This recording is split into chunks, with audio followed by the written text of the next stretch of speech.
Hai, berhenti kamu. Duduk. Ini bukan forum persikat, ini forum saya.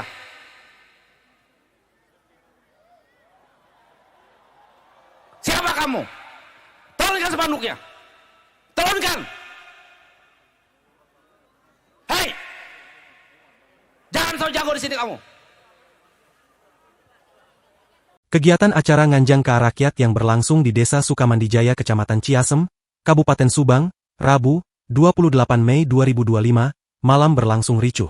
Hal tersebut disebabkan adanya sekelompok supporter sepak bola Persikas Subang yang membentangkan spanduk penolakan Persikas Subang dijual. Sontak saja hal tersebut membuat Deddy Mulyadi berdiri dari duduknya dan marah besar sambil menunjuk-nunjuk sejumlah pendukung Persikas. Hei, ini forum saya, bukan forum Persikas. Ini forum saya dengan rakyat bukan dengan Persikas. Anak muda gak punya otak kamu.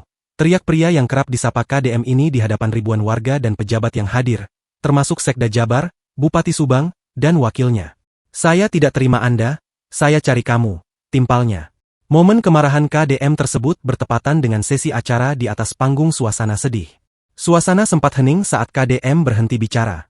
Gubernur Jawa Barat itu juga meminta anak muda yang membentangkan spanduk tersebut untuk dicari dan spanduknya untuk segera diambil.